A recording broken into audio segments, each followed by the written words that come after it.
Welcome back. It's been a week. We didn't have a show last week. My apologies. Sometimes life just gets in the way and you don't have time to record. Doesn't mean I didn't make picks. So I'm sorry if you were waiting on me to make picks. I apologize about that.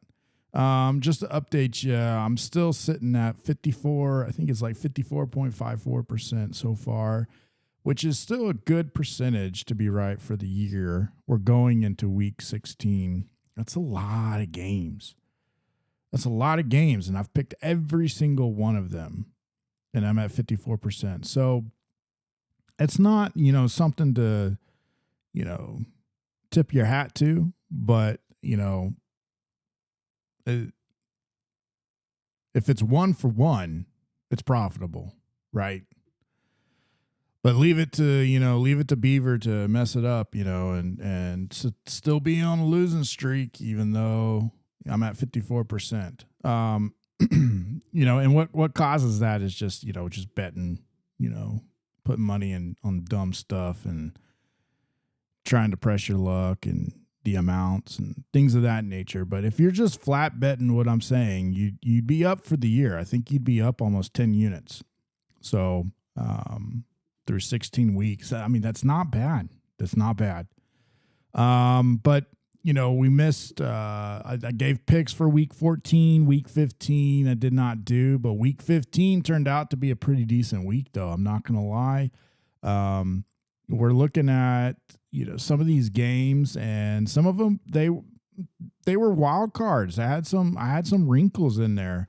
I think the first one was Tampa Bay and Atlanta. I know Kyle Pitts is a Bucks killer, but I really did not think that Atlanta was going to score 15 points in the fourth quarter there. Tampa Bay kind of had it all wrapped up, and then they just kind of they pissed it away. They ruined Mike Evans' first game back with the trash that they put on the field. And that is such a morale bursting loss. Because it's not like Tampa Bay played horrible, but also, I mean, they let Atlanta beat them in the fourth quarter. They didn't score any points in the first, and they didn't score any points in the third. And so they lost by 1 point, 29-28.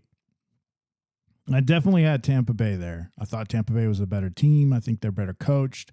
But for whatever reason, Atlanta came through and they held their ground on that one, and they took advantage of the opportunities they were given. So another wrinkle was Baltimore and Cincy. Not because Baltimore won.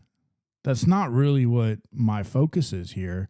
The focus is that I thought Cincy would put up a better fight, but instead it's a big old goose egg. I mean, the spread was 3.5 and they lost by 24. I mean, what else can be said about that one? The spread was 3.5, right? And they lost by 24. They didn't score a single point.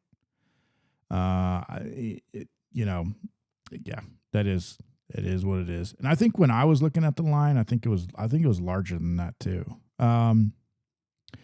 Jacksonville took care of business, which that's expected. Washington beat New York. That was expected. Chicago beating Cleveland. That was expected. Although Cleveland only scoring 3 points, that's not necessarily expected. Houston beating Arizona. That was most definitely expected. Not by 20 though, but Houston took care of business down there. That defense is good. I just want to do not sleep on Houston. They didn't start out the season very well, and CJ Stroud got kind of hurt, but that team is good. The Clippers and KC. Now that is that was one where I had Clippers. Not the Clippers. I'm saying it because it's LA. It's LAC. So I automatically think Clippers. It's the Chargers. Chargers beat KC. KC got hurt, or Mahomes. He ended up getting hurt, but KC kind of controlled that game there. KC scored 7 and 6 in the first half. Second half, goose egged. That is what it is. KC's done. They're out. Hopefully Travis Kelce can get some fantasy points up for you. But outside of that, Kansas City's done. Buffalo and New England, New England had it. They had it. They were dogs. And Buffalo eventually covered because I think it closed at 2.5 and they won 35-31. New England had it, but they coughed it up in the second half. They allowed 28 points in the second half. And it just wasn't enough. You allow that to happen. And New England, they weren't able to come back. And it was in New England. So that was a heartbreaker for me because I had New England. They lost by 4, but I definitely had New England. I had Tampa Bay, I had New England, I had Cincy covering. I don't think it was 3.5 that I actually had. I think it was more like 5 or 6.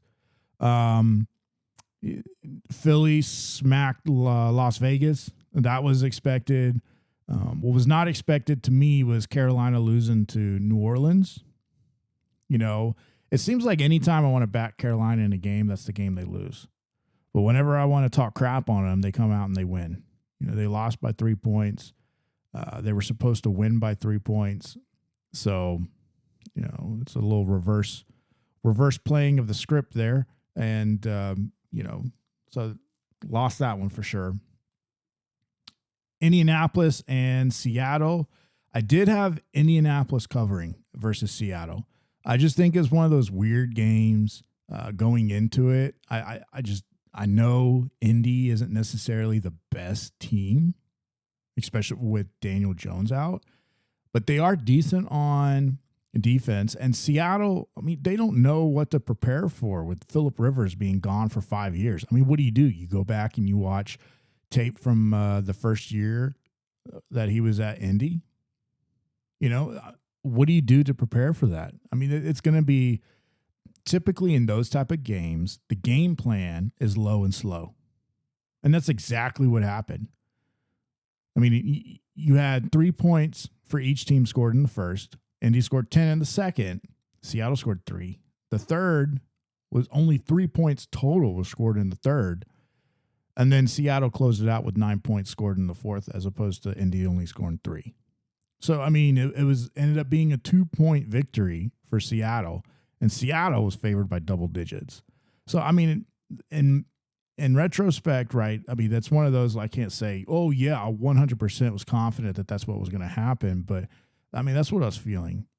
And so, people might call BS on picking Indy for that with Phil Rivers coming back. But, the data to me it made sense to get on Indy. Tennessee and San Francisco, San Francisco did what they were supposed to do. They won by 13.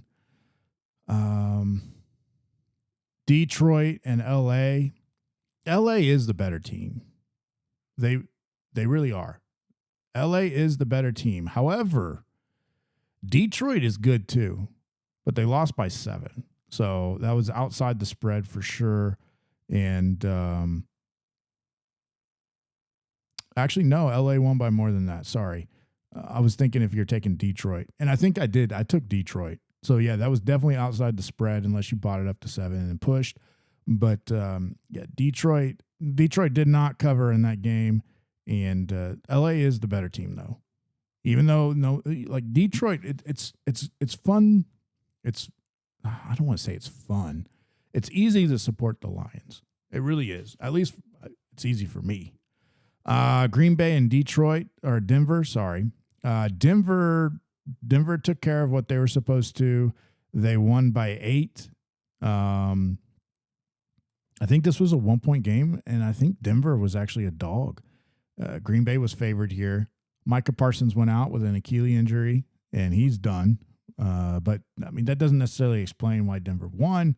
Denver won because Denver has only lost 2 games all year. Denver is a good team. No matter how they win, it doesn't matter if it's by 1 point, 2 points. You cannot count Denver out in a game, regardless of who they play. You cannot look at the past opponents that Denver plays and say, oh, well, you know what? They beat this team by 30 points and they beat that team by 1 point, or that was a close game. You can't do that with Denver, because Denver legit, they have different game plans that they execute. And sometimes it is a low and slow type of a game plan. So Denver, hats off to them and the success that they've had so far this year, because it's paid out. It's paid out. Minnesota at Dallas. I had Dallas. Definitely lost that one. Dallas did not show up for this game. Yeah, they scored 36 points, but their defense just could not stop anything that Minnesota was doing. And, yeah. Dallas, way to break my heart, man. That game was just dumb to watch, and should have covered, should have won. Dallas should have won. Miami and Pitt. I had Pitt on this one. There's no way that Miami is going to go into Pitt and win on a Monday night. You know, Aaron Rodgers, he didn't have to do much. He really didn't. Miami is going to be benching their quarterback, Tua, for Quinn Ewers. And Miami does have injuries, and they had some injuries in that game. But that doesn't explain why they lost. They lost because they don't have a quarterback that can throw the ball and make good decisions. I mean, the defense of Pittsburgh is missing a crucial weapon, and you can't take advantage of that, and you have speed on your team. You know, in my head, Miami did not do what they were supposed to. They scored 12 points in the fourth quarter, and those were garbage touchdowns. That's really what it was. They didn't get the 2-point conversion twice in a row when they tried. They failed on 2 straight 2-point conversions. If it wasn't for that garbage, I mean, Pittsburgh's defense literally did not play the last 7 minutes of the game. And it was unfortunate, because if they would have played, they probably would not have scored, because I definitely had the under in that game too. So I'm kind of a little salty about that. But, it is what it is. Over under, I think it pushed at 43, 42 and a half, 43, something like that. But in my pick'em, I had 39. I said the score was going to be 39, around 39, in order to win my pick'em. And nope. Garbage TDs here to ruin your pick'em tiebreaker. So that's week 5. Yep, that was week 15. I think I had 9 wins, 6 losses, I think it was, or 10-5, something like that. But overall, it puts me at 54, I think 0.54% correct. But going into week 16, and guys, you know, I hope everybody, you know, with the holidays coming up, week 17 is the holiday week. But here's where we start games on Saturday. We have games on Thursday, 2 games on Saturday. And, you know, and then we're going to have a Christmas game the following week. And I just hope everybody has a great holiday. But week 16, we're in the home stretch of the NFL season and going into the playoffs. And what I want to do now is before I get into week 16, I want to let everybody know that I'm going to go over the college football playoff. I feel like it's a good time to go ahead and get in there right before it starts. The first game is tomorrow, Friday, and that is OU versus Alabama. So when I get done with these NFL picks, you know, stay on, and I'm going to talk about the college football playoff. So if you want to hear what my opinions are for that, I'm not talking about the pros and cons of the playoff. I'm just talking about the matchups. I'm going to do that after I get through with the picks for the NFL season for week 16. First, we have a game going on tonight, and that is the Rams versus Seattle. I love this game here. It was a close game last time, and typically these games, they typically don't end up being close again, but these are division games. So I don't know exactly what's going to happen here, but I have the Seahawks. They are plus 1.5. The Seahawks are a dog here, and I need to verify that, because unless something switched in the last, I don't know, day or so, they were dogs. but I'm seeing something now that's showing that they're favorites.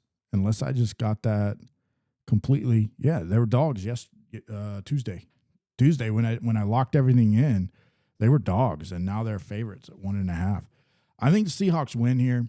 I think they cover. If they do lose, it might be a close game, but I think this is one game where LA kind of goes into a lull, and Seattle comes through and they win. This could be a defensive battle for both. Last time they played, Sam Darnold threw 4 picks, and they still lost by only 2. I think the Rams beat them, and I think here there is no safe. There is no safe pick here. Yeah, they did. They beat the Rams by 2. There's no safe pick here. But I'm going to roll with Seattle. We have Philly and Washington. To me, this is a no-brainer. The only way they lose is because, the powers that be that run football has scheduled them to lose. Philly's by 7 here. I have them at 6.5. Give me Eagles by 6.5. Because, the Commanders they're done. They're done. They basically said we're done for the year. Marcus Mariota is more than capable to lead the team to a victory, but not against the Eagles. I'm sorry. It very well could be a low-scoring game, although the over-under is around 45, 44. It could be a low-scoring game if Washington decides to play defense, but it's one of those they're going to bend, and finally it's going to break. And I think when it breaks, it's just going to come and it's going to pour. But also Philly, I'm not saying Philly doesn't have anything to play for because Dallas is not necessarily eliminated just yet, but they essentially are. So they don't have much to play for, it seems like. So they could do a low and slow approach because they know Washington doesn't have the firepower. So for here, I do think the Eagles win by a touchdown. It might have to be late, but the Eagles do win. We got the Bears versus the Packers. So here I had the Bears. I did. I had the Bears plus 1.5.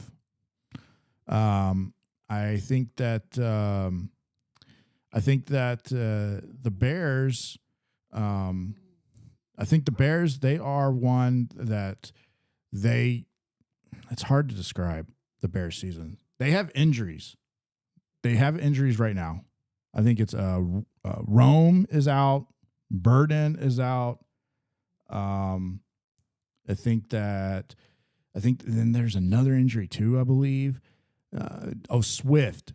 Swift might be questionable. No idea what his status is going to be for the game just yet. But I look at it and I want to pick the Bears here. I really do. But after hearing those injuries, I really just think that Green Bay, I do not want a lot of credence put to Micah Parsons and his ACL or his Achilles. I really don't want to put a lot of stock in that because that defense is pretty decent without Micah. I think Micah definitely has single-handedly gotten them into some games because he shows up in the fourth quarter. He really does. Third down, he will get the quarterback. He will break up the play. He's really good on third down, and he's really good late in the game. And they don't have that weapon anymore. And I don't know if that's going to hurt them or not. Against Chicago, it could because it could end up being a close game. But I have the Packers. I have the Packers here. I originally had the Bears. I'm going to switch to the Packers, and this is going to be a Saturday night game. I'm going to pick the Packers here because I do not like the injuries that the Bears have. Buffalo and Cleveland. I'm taking Buffalo. Buffalo has been covering lately. Their last 10, they're 5-5, but they've been kind of playing the way that I need them to play, running the ball. Cook has had an unbelievable second half of the year, and the Cleveland just scored 3 points in the last game. So I think that I have to take the Bills, and I think it's Bills are minus 10.5. So yeah, I'm taking the Bills there. Tampa Bay and Carolina. This is a good game to talk about. This is a good game. It's a 3-point spread or 3.5-point spread. I got them at 3.5. And what it is Carolina is, let's see, Carolina is the dog. Carolina is the dog here, and I think the Bucks cover here. I think the Bucks cover. They reel back from the close loss that they had. These two teams are fighting. They are fighting. Hopefully, they can win their division and get into the playoffs. I do not think a wild card is coming from the NFC South. So they really do have to claw themselves out into a win here and win out. I think Tampa Bay I think they'll do that. They are 3-7 against the spread in their last 10. Carolina is the uptick. Carolina probably has the public vote. But you got to remember, the Bucks, they're getting healthy. They were healthy last week. I think the Bucks, I think they take care of Carolina. I would not be surprised though if Carolina won. But the Bucks by 3 here. So give me Carolina 3.5. Sorry, Bucks by 3.5. Minnesota and the Giants. You're gonna have to ride with Minnesota. The Giants' season is done. The Giants or the Vikings should win by 2.5, essentially 3. So I'm going to get the Vikings in there. There's really not much to say about that. I'm not a believer in J.J. McCarthy, but, the Vikings are a better team than the Giants. The Giants don't have Dallas's defense. Actually, Dallas doesn't even have a defense. So what is that saying about the Giants? The Giants do have a decent offense, though, but they're 2-12. So is their third win going to come against Minnesota? That 6-8? No, I don't think that's going to happen. The Chargers at Dallas. For this one, Dallas typically plays fired up after a loss, and the Cowboys are favored here by 1.5. But I want to say that I'm going to go with the Cowboys against the Chargers. I am. It's not going to be a favorite vote because obviously the public is not going to like what the Cowboys did. But I also do not like what the Chargers did. They had 0 offense against the Chiefs. Like practically, yeah, they won 16-13. And I'm not a real believer in the Chargers. Yeah, they're 10-4. But I just don't like how they're playing games. I really don't. I don't see the spark there. So I'm going to go with Dallas there. New York Jets at New Orleans. What do I think about that one? The Saints are favored by 4.5. The Jets are getting walloped everywhere they go. I'm going to go with the Saints. Not really much to talk about. Both these teams are bottom tier teams. You got 3-11 versus 4-10. I guess the edge goes to the Saints, I guess. So I'll take the Saints. KC and Tennessee. No Mahomes. I think Gardner Minshew is actually not a bad backup. And he's got weapons. You got Worthy. You got Rice, if Rice plays. You got Kelsey. This could be a monster game for Kelsey. I do think KC beats Tennessee. The spread is only 3.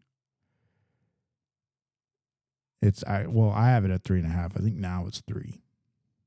But give me the Chiefs. I think the Chiefs beat Tennessee.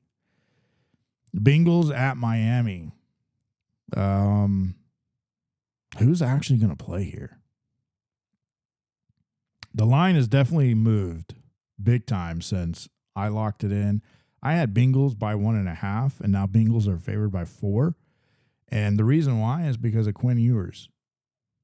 Do I think Quinn Ewers is going to beat the Bengals? No, I don't. I really don't think so. Do the Bengals win by 4? I have no idea. I liked it when it was 2. So those out there that have to play with live odds or up-to-date odds, I would say this game is probably one you will want to sit out. Because should Cincy win? Yes, 100%. Will they win? I have no idea. It's going to be a straight gamble on that game. Because you have no idea what's going to happen with Quinn Ewers. None whatsoever. And you also have no idea what product Cincy's going to put on that field. They're out of contention. You know, whose head is actually going to be in the game? Yeah, they pay players a lot of money to play, but it doesn't necessarily mean their head's got to be in it. They got nothing to play for. So you have a couple things working against you, and Quinn's got a lot to prove.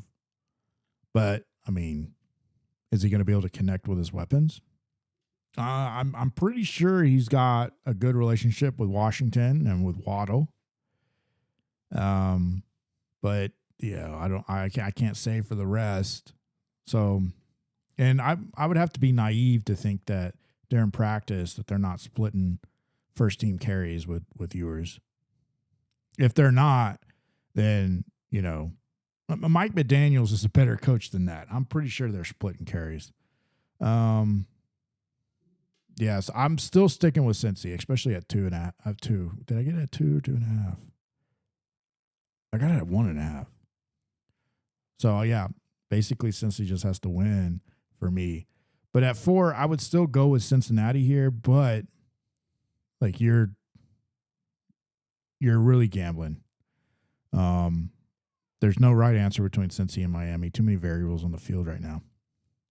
You got Atlanta and Arizona. I'd take the Falcons here by 3 or 2.5. I got it 2.5. They're probably 3 now. The Cardinals, they can put points up, but the Falcons, they're not a bad team. They're not a bad team. They just very inconsistent. Very inconsistent. And yeah, I'll take the Falcons over Arizona. Jacksonville and Broncos. I'm gonna ride with Jacksonville. The public is gonna be all over Denver here. Denver is favored by, is it 2.5? Nope, 3.5. It might have dropped down to 3. But the public is big time probably on Denver. You know, they probably like Denver a lot here. Jacksonville, but you could see where it comes in. Like Denver is 12-2 here, and they should be the favorite. They're 7-0 at home. This is in Denver. They're 5-5 against the spread in their last 10. Jacksonville is 6-3 in their last 9. I would say that Jacksonville's got the momentum here with what they did with the Jets. And a lot of people will think that they do, but also Denver's got the momentum as well. And I would say here, Jacksonville's playing like Jacksonville should. And it's not just the last game. They're 7-3 in their last 10. So I would say, though, that I think Jacksonville here can cover by 3. Denver tends to like playing close games. Denver could win by 2 here, and you're still good.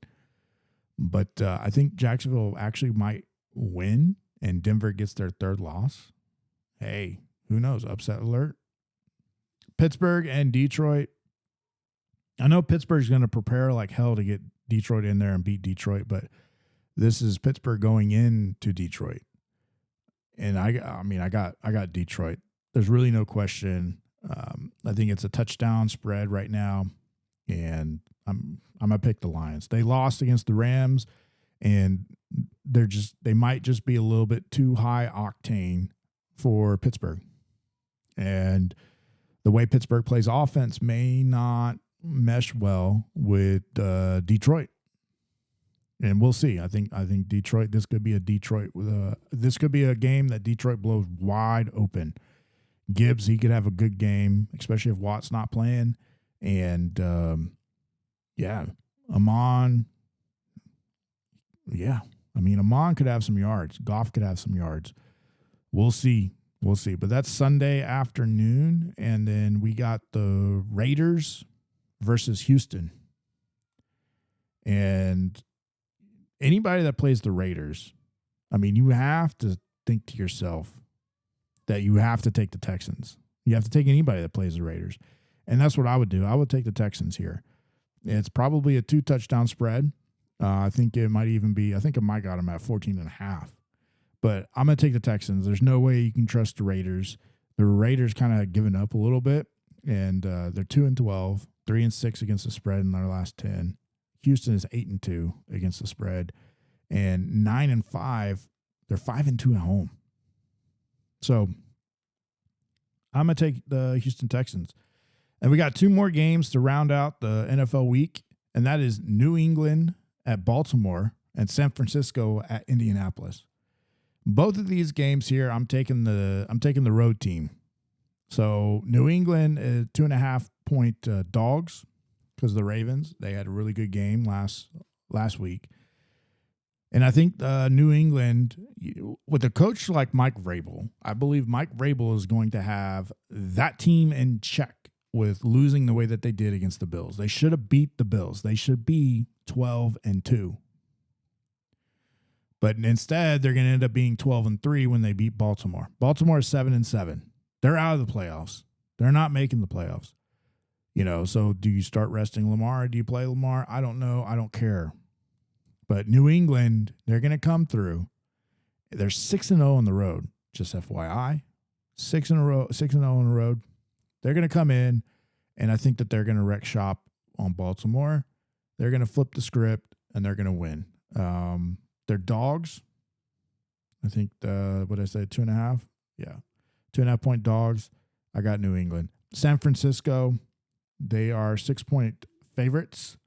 I think I got them at 5.5. I'm going to take that against Indy. I don't know how much Phillip Rivers actually improves against a defense like San Francisco. San Francisco is 7-3 in their last 10. They're also in that same sample. They're 7-3 against the spread. 6-2 on the road. And whereas Indy in their last 10, they're 5-5. They're 5-4, and then they have one push against the spread. So the numbers aren't really favoring Indy, no matter how good people think Indy is. Indy is now 8-6. They started out so strong. They lost a couple with Daniel Jones, and they lost Daniel Jones. Phillip Rivers did, he did his best in that game. I'm not going to say he did his best. Phillip Rivers is a very smart quarterback, but Robert Saleh, I believe, is not going to really give much room to Phillip Rivers. I really don't. I think San Francisco is going to. I think they're going to take advantage of Indy. So give me San Francisco and give me the 7. And so going into college football playoff. Actually, before I get in there, let me I'll recap the picks with the college football playoff. Actually, so. College football playoff, we have a game tomorrow night, Alabama at OU. The spread, when I locked it in, was 1.5. And if we go ahead and let's look at, we got scores and, matchups and whatnot. Let's do Alabama. Yeah, it's sitting around there. It's like 1 point. I think I got it at 1.5. Oklahoma is favored. It's in Norman. These two teams played before, and their matchup was one that Alabama should have won. They should have beat OU. They lost 21-23.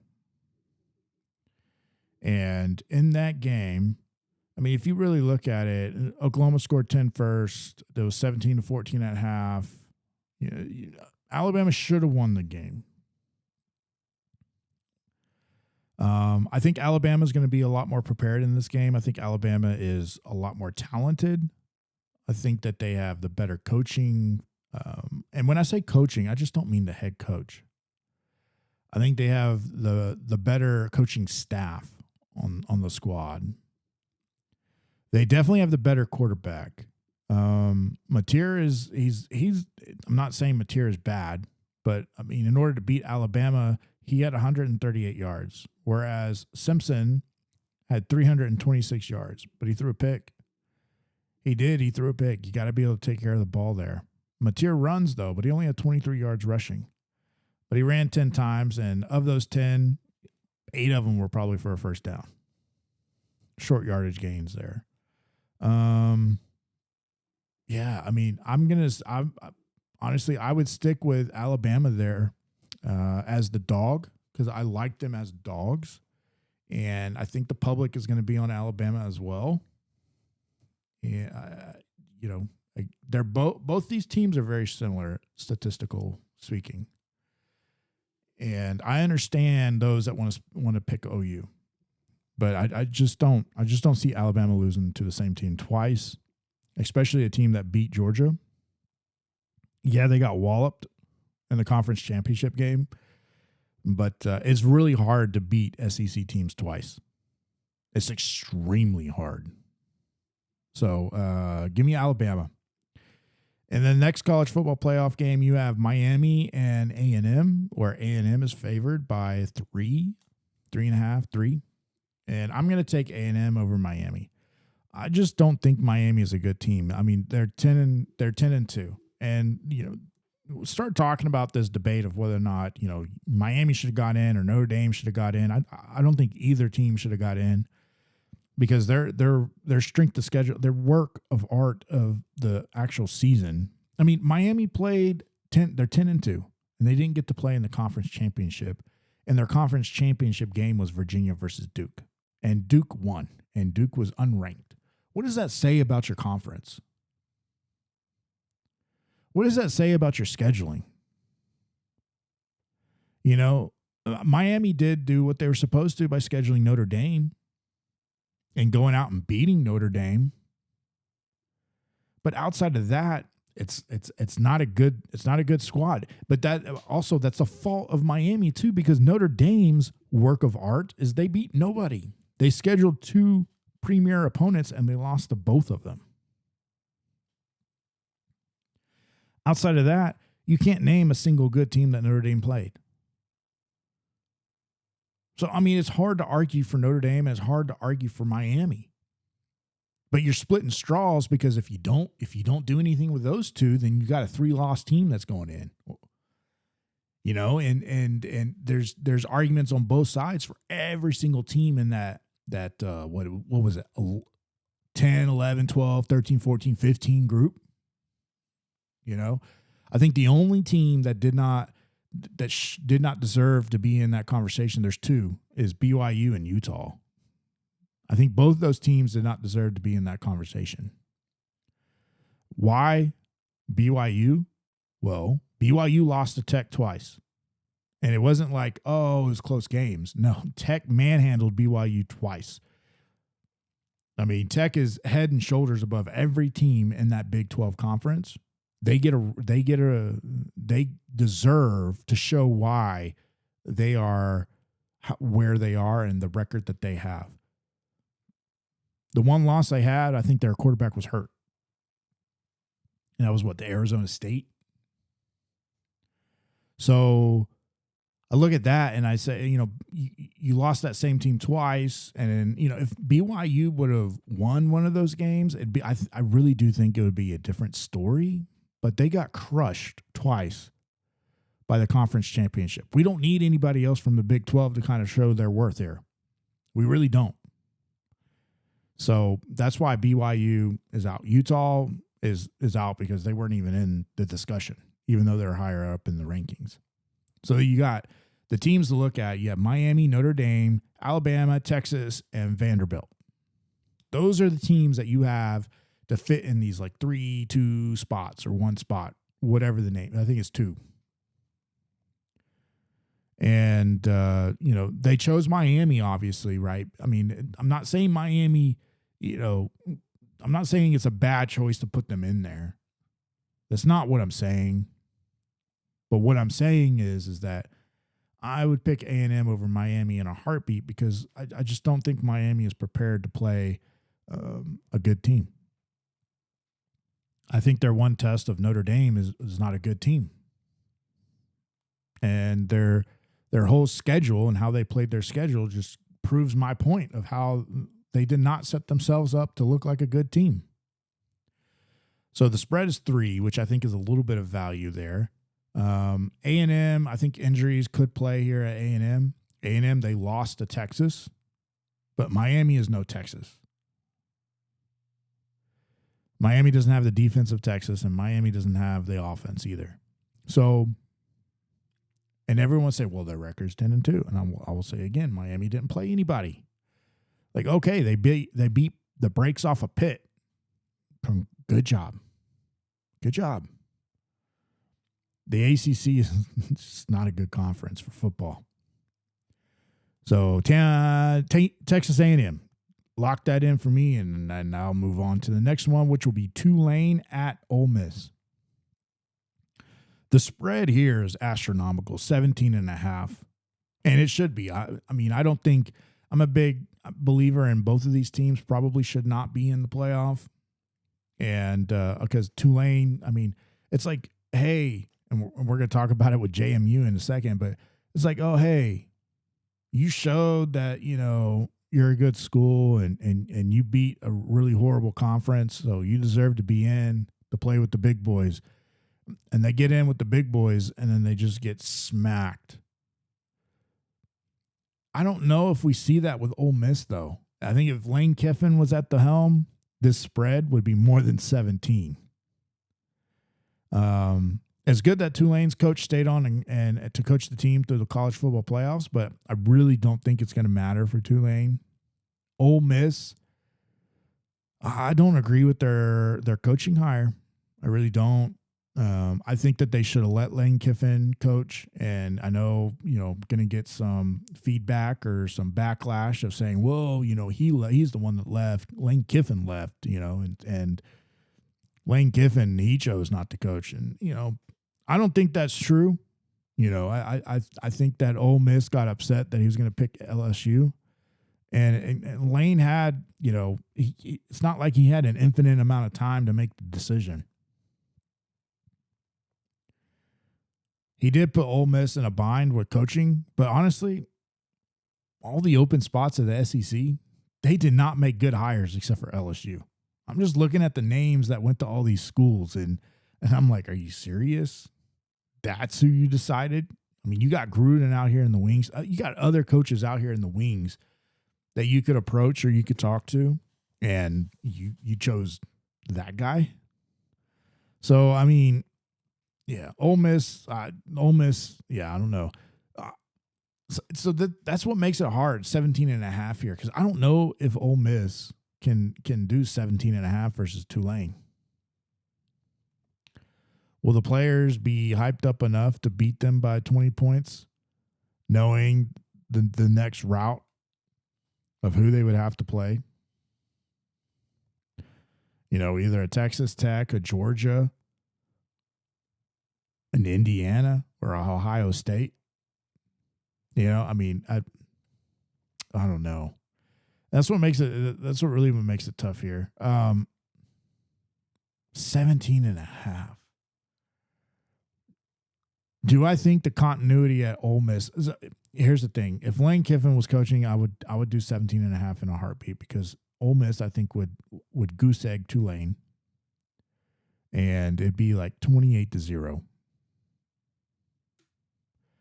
But with that continuity gone, do I think that there's still enough for the team to win by 18 points? Which is essentially 3 scores. I don't know. I would start leaning towards Tulane is what I would do. And even if you bought it down to 14.5, you're still looking at potentially 3 scores. If I could get it down to 2 scores, I would. I would say this. If I can get down to 2 scores, I'm picking Ole Miss. But anything above that, then I'm probably going to lean more towards Tulane, or I'm just not going to bet that game at all. To be honest with you, I think it'd be a good game to watch, but I'm just not going to. I'm just not going to put anything on that game, because I just don't like the situation on both sides for the teams. They're both losing their coaches. such a wasted matchup in the college football playoffs. It really is. Then you got James Madison at Oregon. And here's one where I will take JMU plus 20. Actually, it's plus 21. I'm at 21. I will take JMU. And the reason why I'm kind of confident about that is Oregon, they play in the Big Ten, right? And my whole thing about this is that I just don't think Oregon has played a lot of great football this season. It's not like they're not capable of doing it. They did last year and the year before that. They could blow you away with their offense.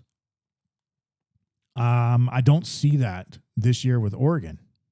They don't really cover spreads. They're 5-4-1 in their last 10 against the spread. I don't care about their home record or their against the spread. I don't care about that. At home, they're 4-2-1, if you want to know, against the spread. You look at JMU, they're 12-1. They're 5-1 on the road. They are 4-2 against the spread on the road. And their last 10, they're 10-0, and they're 5-5 against the spread. So, I just look at it as 21 points is a lot for a college football playoff that I guarantee you, everyone thinks Oregon is just going to blow JMU out. And I'm sitting here and I'm telling you right now that I just don't think that that's going to happen. I think JMU potentially could be better than Tulane. And I think Oregon is they're not a 21-point favorite good team, if that makes sense.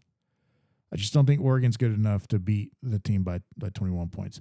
Oregon didn't beat, if we look at the schedule Oregon had just in their last 10, they didn't beat Washington by 20. They didn't beat USC by 20. They didn't beat Minnesota by 20. Yeah, they did. Yeah, they beat them by 29. They didn't beat Iowa by 20. They didn't beat Wisconsin by 20. They did beat Rutgers by more than 20. They lost to Indiana by 10 points. They didn't beat Penn State by 20. They did beat Oregon State by 20. And Northwestern, they beat by 20. Exactly 20. So I look back and I was like, these teams, should have, they were supposed to beat Wisconsin by 31. Right? They're supposed to beat Minnesota by 27. They did. They covered that. Let's see here. Oregon State, they're supposed to beat Oregon State by 34. It looks like that one pushed. They were supposed to beat Northwestern by 27, and they lost that one. So, I look at it, and that's why I look at James Madison, and James Madison is a team that, they should be able to cover. And I'm looking at their against the spread. They played Troy. They're supposed to beat Troy by 25, and they beat them by 17.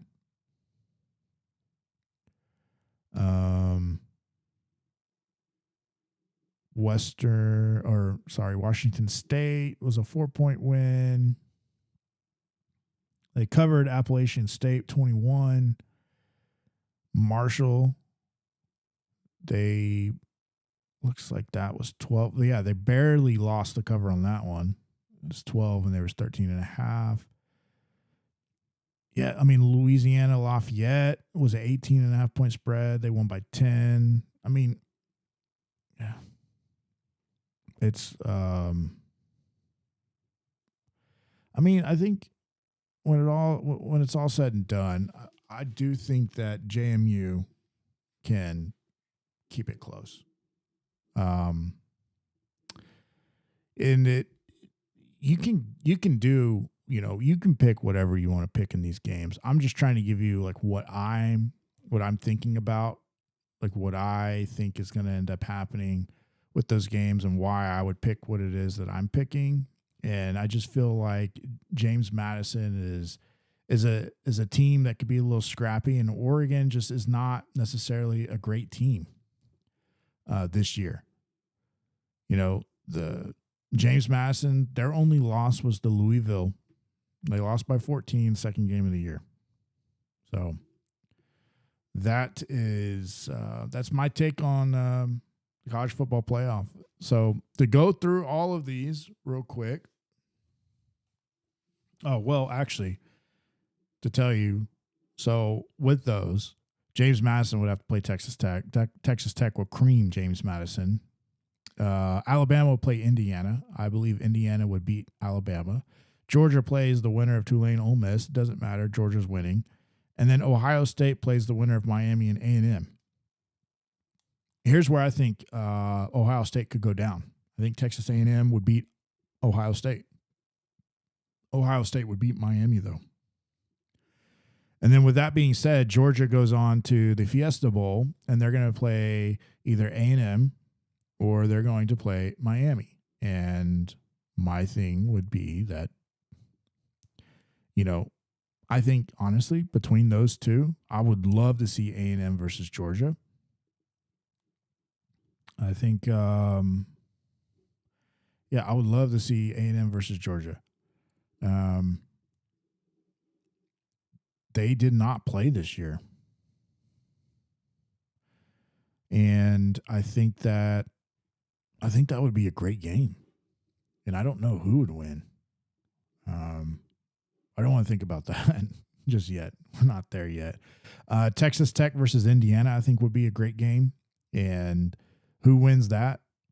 That's tough. I want to see what Texas Tech does against James Madison, or if it ends up being Oregon. Well, James Madison doesn't win. I don't think they're going to beat Oregon. So let me backtrack there real quick. I think Oregon wins against James Madison. I just don't think they cover the 21 points or 22 points. Texas Tech would beat Oregon, I feel like. Although it could be potentially close. However, I think Texas Tech's defense is just going to shut that QB down. Texas Tech could be a favorite to go all the way, unfortunately. A lot of people, I think, have Texas going all the way, Texas Tech. And I don't know. I want to see who ends up making it to the semifinals before I start saying who's in the championship, because the semifinals is where this college football playoff is going to be good. I think so. That's what I think. So let's run through the picks real quick. We got week 16. We have the Seahawks at +1.5, Eagles -6.5. I got the Packers -1.5, Saints -4.5, Bills -10.5, the Chiefs -3.5, the Cowboys -1.5. We got the Vikings -2.5, Bucks -3.5, Bengals +1.5, the Jags +3.5, the Falcons -2.5, the Texans -14.5, the Lions -7.5, Patriots +2.5, 49ers -5.5. And then give me Alabama +1.5, A&M -3.5. I'm not doing Tulane and Ole Miss. And give me JMU +21. And that's going to do it for this week. Remember, I'm on Spotify. I'm on Apple Podcasts. And I'm also on YouTube. So chime in, subscribe, leave a comment, give me some feedback. And hopefully all of this goes well for you as it does with me. And like I said, I will do another episode next week. But happy holidays, early holidays. Like, our family is celebrating Christmas this weekend, like our huge family. So everybody celebrates Christmas at different times with their family and schedules. But I just want to wish everybody a happy holidays and good luck with your teams this weekend. A lot of football. So eat some good food. Make yourself a good drink. Sit back, relax. Enjoy the holidays. But with that, good luck.